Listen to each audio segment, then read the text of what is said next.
Hey everyone, my name is Alyssa and I'm the founder of Sacred Rebels Community. And this is my official coming back podcast. At first I was nervous and hesitant to put myself out there, but I do want to share my experience of overcoming that and how plant medicines helped me get to the point of realizing that it's time. It's time to honor my true self and put myself out there, because holding back and hiding myself and sheltering, retreating, hibernating, it's done. You did the rest. Now it's time to put this into motion. And one of the big contributing factors to that was my experience with ayahuasca. I am sure half the people that are watching this, or even more than half the people, are like, really? If I told myself 5 years ago that I would be doing ayahuasca, I'd laugh and probably take another shot. Unreal feeling of shedding a lot of layers that I didn't realize were harboring my true essence. And honestly, I could sit here and say all these things that accumulated over time that created this version of myself, but it's not even worth it, because more than half these experiences have been subliminal programming. I mean, think about it. We're on social media scrolling, and there's so many relatable things that all of us can relate on. I mean, it's almost to the point where it's scary how relatable it is. Like, did we all live in the same childhood?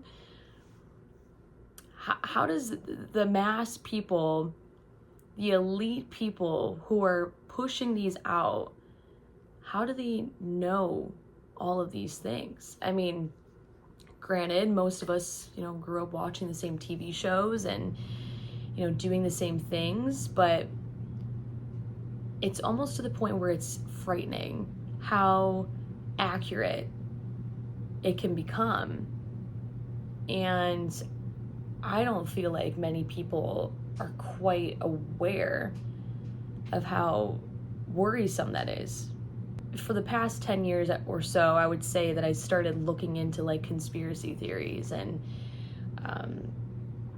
Illuminati schemes and, big time actors and actresses, entertainment industry, conspiracies and theories, and how we got good old Epstein's Island and, all the lists coming out, and we have all of these things coming out in front of us. But we tend to turn the other way and forget about it because it was trendy for a while, and then it just dissipates. It's gone in thin air. What's the next thing? I believe within the years of researching and observing that this is almost, it's like universal law of putting it out there, making it known, but almost hiding it in plain sight. This experience I had with ayahuasca really brought that all into motion. It brought it to my mind's eye of awareness of how long have I been contributing to this rat race to go nowhere. And my dad always tells me, when you see people like speeding and you're driving next to them and you're like, just like, what's the big rush for? And then you both get to the red lights, like you're just rushing to go nowhere. And I feel like a lot of the time, like this rat race of life, a lot of people are rushing, are anxiety ridden, are, just flicking through social media stuff. And hey, I'm one of those people. I'm not going to sit here and say that you need to do this and you are bad and you are good. I have no place to say that, because I am no saint. All I'm here doing is just sharing my experience in real time. So welcome to my diary. over time, I was like, wow, I'm like, even in the kitchen when I'm cooking something. And it's funny, my sister and I, there was a time, I think it was like Christmas, and she was making something. I was just watching her, and she was bubble, bubble, bubble, like we were in freaking, what's it called? Chopped. When they're racing, they're getting all the ingredients, and then they're on a timer, and I'm just watching her, and she's doing all these things. And I mean, beautiful, beautiful woman, great cook, like some of the best food I've ever had. But I was just sitting there watching her. I'm like, what you doing? And she's like, yeah, I don't know. It feels good to kind of like get into this motion, and this is how I do it. There's nothing wrong with that, but it kind of brings into light for me of like, I don't think people are really realizing how fast-paced things are.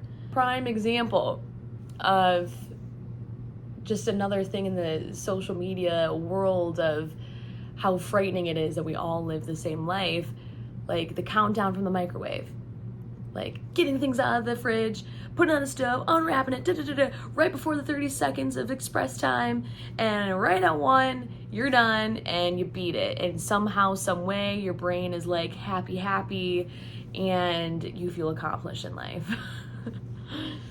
But that's kind of how it is like everything is moving so quickly and progressing so quickly. And a lot of those things that are progressing, they're not, entirely bad by any means, but with AI, becoming so mainstream and all these technological advancements that are infiltrating, some of the workplaces and dismissing people from their jobs to, be replaced by robots. I'm not even getting into that rabbit hole.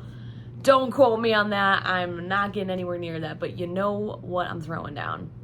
Everything is so fast-paced that us as human beings, we're trying to keep up. But we're not supposed to operate in that way.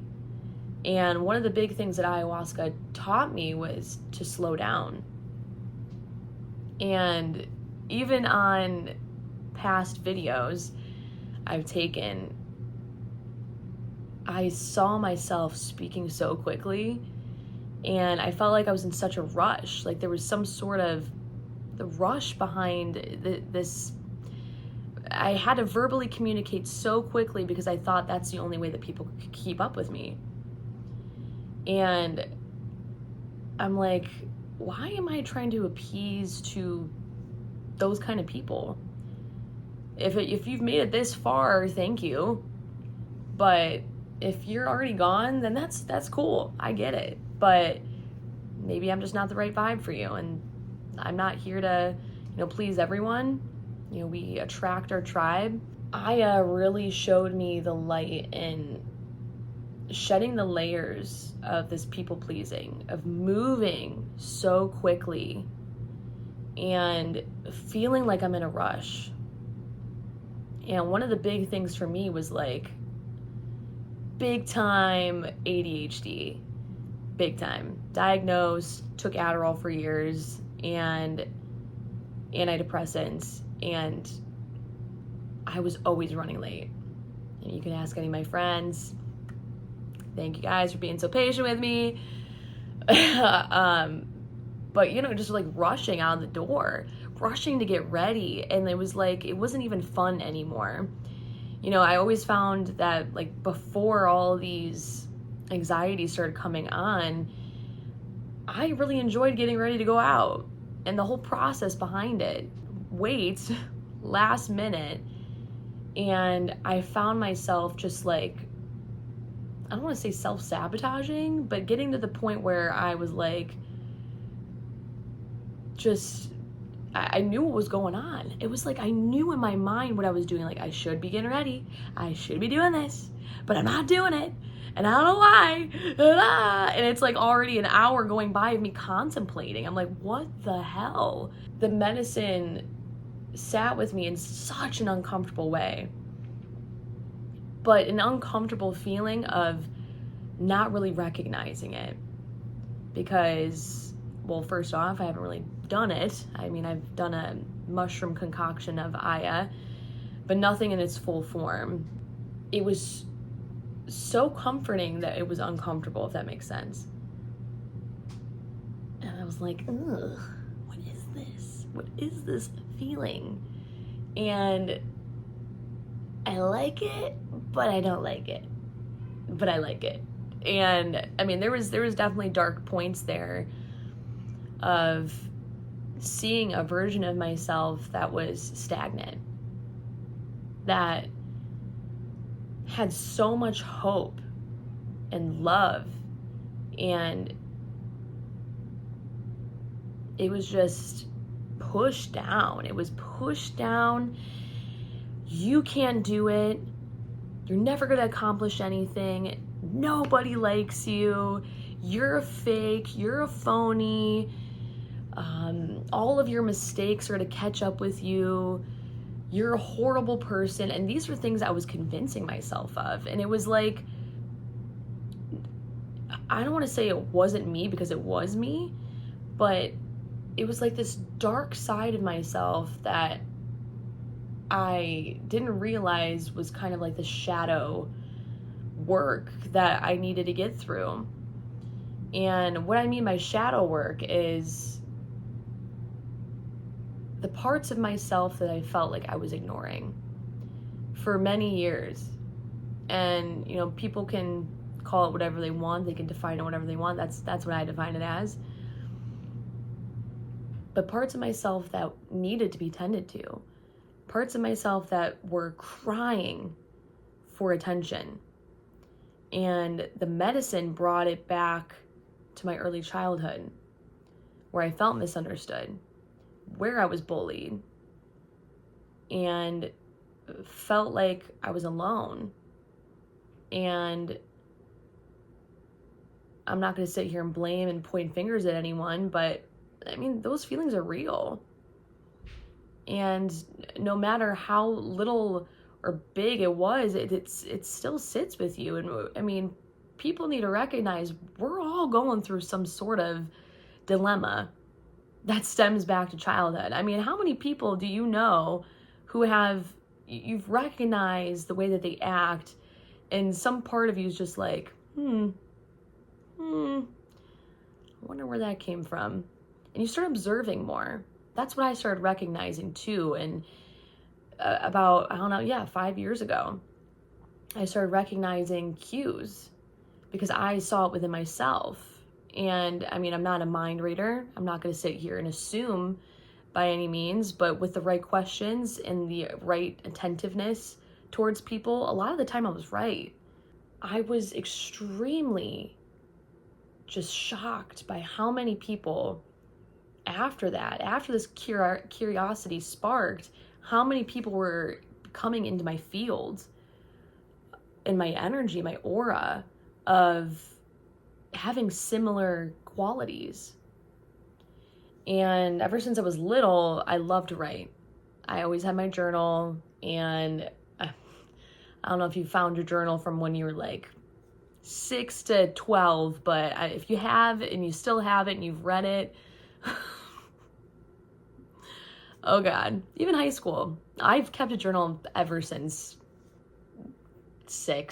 5, and I don't care what it sounds like. I still wrote all the way through middle school, all the way through high school, up until now at 31.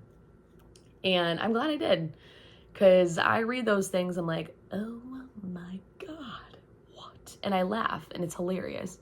And it was such a pivotal moment, recognizing that, wow, a lot of people have a lot of similar things going on.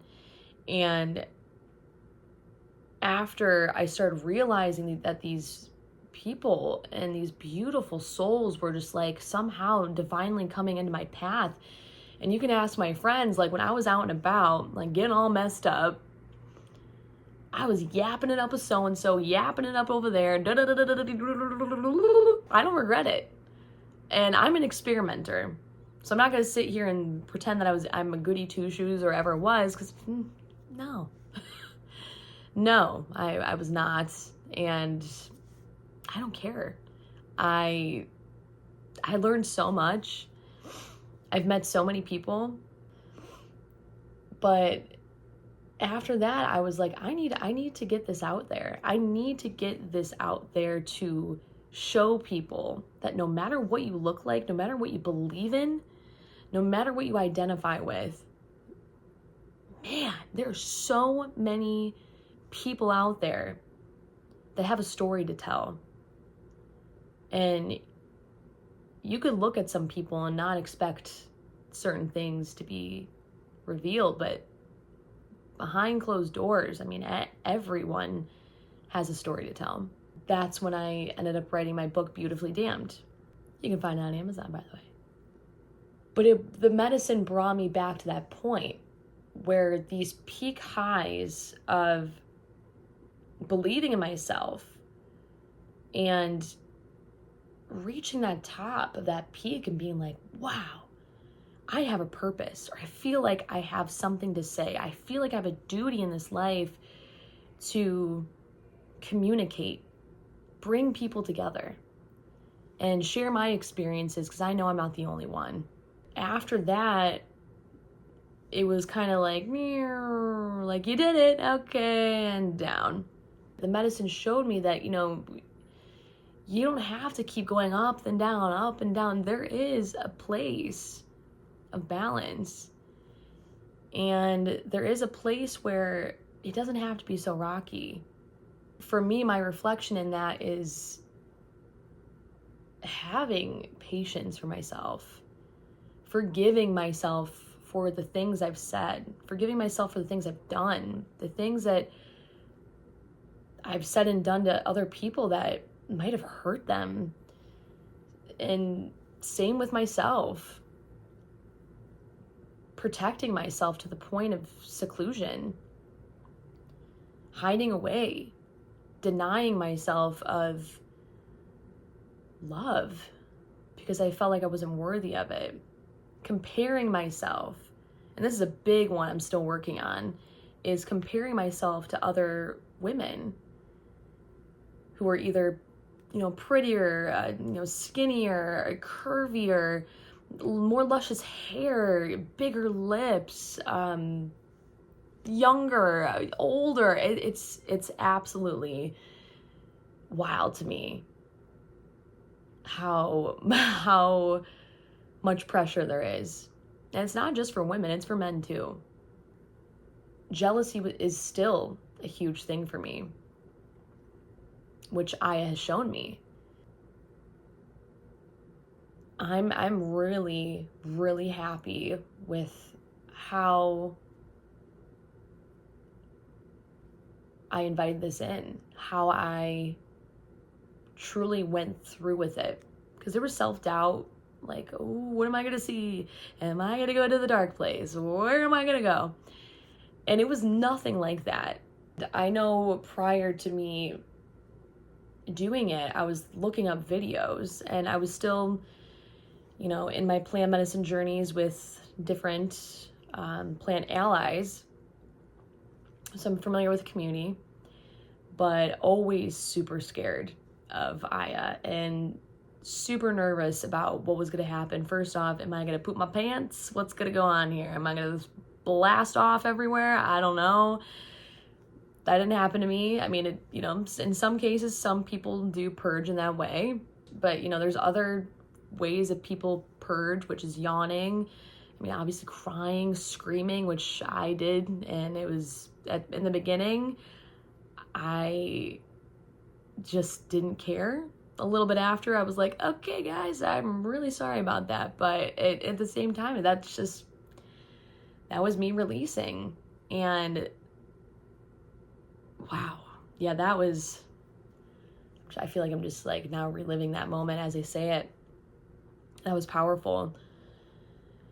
Super big release of emotions, of feeling like I wasn't heard and feeling like I was just constricted. I felt like I was in chains, and I was like breaking out of these chains, and I saw my grandmother, and I felt like she was speaking through to me, and she wanted to be heard, and the women in my lineage, they wanted to be heard because they were quiet. Like, they were quiet. This is the sense I got, was that they didn't know how to speak up. And it just all came in a full circle. I'm like, maybe this is why I feel such a strong purpose in wanting to speak and wanting to reveal my truth through my words, written words, spoken words. And wow, let me tell you, one of the most beautiful experiences of my life, actually my first experience with the mushroom concoction of Aya mixed in it as well. That was like one of my first experiences with, that ever. I remember we had someone who was giving energetic massages. So it wasn't like your typical like deep tissue or anything like that. And he had a table out in the woods, and we had a list going. So I just took it, like, oh, do you want to go to Spirit? And I'm like, yes, I do. I started peeking while I was on the table, and I started face down, and there's like surround sound speakers around me, and underneath he put like an essential oil, and I was breathing it in, and beautiful music started playing. And just imagine it, like these woods, this wooded area, and he was moving something. He was moving some things, and I was like, I have no words for it. It was just absolutely incredible how I felt. And I remember I was just like, I don't know why that reminds me of Home Alone when he's being electrocuted, like, ah!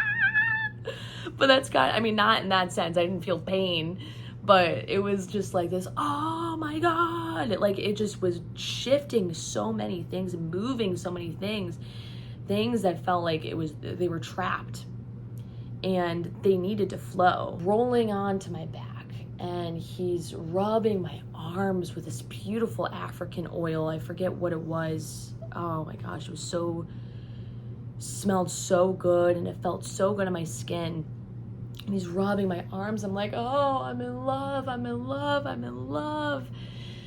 And I remember looking up into the trees and seeing my brother who passed away. And he came through to speak to me. And I was just like, oh my God. His face morphed. And it was so incredible how beautiful it was. It was so powerful how real it felt. And just speaking to him, and he's like, Alyssa, it's you. You need to help the family. And it's up to you to take the reins in some sort of way. We all have our part to play. I'm not, this savior by any means, but, and he was 15 years older than me. And, we had our own kind of thing back and forth. And I still loved him no matter what, but I was just in shock. And he went away. I remember shooting up. My legs came out. My knees came out. And I was like, ah! And it felt like I was giving birth.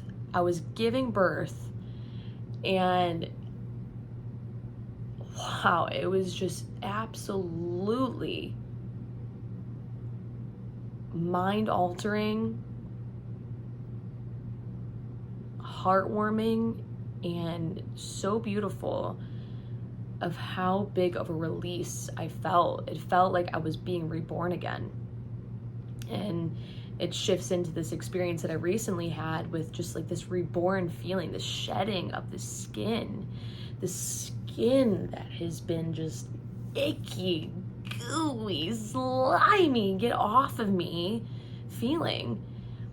And my partner and I, we actually both did this journey together, and he said something that was just like, boom, right, hit the nail right on the head. He had mentioned that, you know, throughout time, we pick up outside energies. We pick up energies that are not our own. And, you know, no matter where we go. And, you know, at the time, you know, we were going out to the bars, we were partying, and I'm not going to sit here and shame anyone for doing that. You do you. I have no right to say anything. This is just my experience and how I feel. But I mean, after coming home, I was just like, oh my God, I am exhausted. And, you know, it wasn't just from, you know, drinking and partying. It was from interacting with so many people and just picking up these outside energies. And alcohol actually means alcohol, body eating spirit. It also felt like a mind eating spirit. But yeah, it made so much sense. And it opened my eyes in a lot of ways after doing this gathering. You see a lot of, you know, big time artists and people in the entertainment industry who are practicing with these medicines. And, you know, hey, grandmother will come to you when it's time. And maybe this is your invitation to look into it. Start looking up videos on YouTube. There's so many documentaries and real-time experiences that these videographers and producers make that I watched, and it really helped me put it into perspective that this isn't as scary as I thought it was.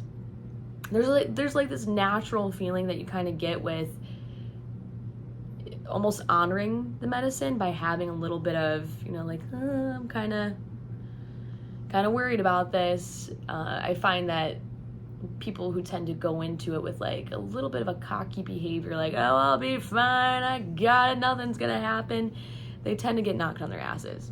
That's not, you know, saying for everyone, but I've heard and have seen it firsthand. But yeah, that's what I wanted to share today. And I also just want to thank everyone for coming this far throughout the video. Appreciate anyone who's still, you know, sticking around. And if you're curious and, you know, want a more in-depth video, comment, let me know. I love sharing and I love expressing and just, you know, making this kind of my own like little journal entry, I guess you could say. This is for me, and if you just so happen to vibe with it, that's great. If not, that's okay too. Yeah, wow. It feels good to get it off my chest and express it out loud. And, you know, if you are in a place where you feel alone, just know you're not, and step up for yourself. You know, put yourself first and honor your truth. Really get back into the love of expressing that truth. Is that through music? Is that through running? Is that through painting? Is that through swimming? You know, just being active or singing or just writing in a journal. What does it look like for you? Where you feel at your most balanced mindset, most balanced spirit, emotionally, physically, emotionally, spiritually. You'll recognize that within those moments of serenity, you'll find bliss, and you'll find that asking for help, asking close loved ones, or asking groups, if you're a part of any Facebook groups or any outside, you know, groups in general, saying, hey, do you have the capacity to, you know, hold space for me? I'm feeling this type of way, and I would really like to get it off my chest. Are you willing to hear me out? Is there a time where you feel comfortable holding space for me? You know, it's really down to what energy, you know, you're putting out there. And it's about respecting other people too, because if there's one thing that I've learned, you can't expect people to fix your problems for you. Half the time when we're talking out loud, I know myself at least, I tend to figure it out myself as I let it out. And having that safe space with someone just to be kind of like that backboard, and by backboard I mean like they're true in their energy and they're deflecting and they're reflecting and mirroring back to you that truth. Thank you so much again for coming this far with me. And again, if you're interested in, learning more about my plant medicine journeys, comment, DM me, let me know. And I also wanted to say a special thank you to Indu Aromatherapy. I love this brand. It smells so good. Vegan, all natural, women owned, based out of Pepper Pike, Ohio. Marnie Task is incredible. And she actually does life coaching. She does yoga teacher training and so many more workshops and events in the Cleveland area. Highly recommend Indu. Check them out at Indu Lotion on Instagram and Facebook, and indulotion.com. Has geranium, lavender, bergamot, lang lang, rose, lemon, yeah, friggin' name it. It's refreshing, and I love to use this in my yoga class and during Shavasana and on my pillow and room spray. That's all from me. Thank you so much, guys, and until next time.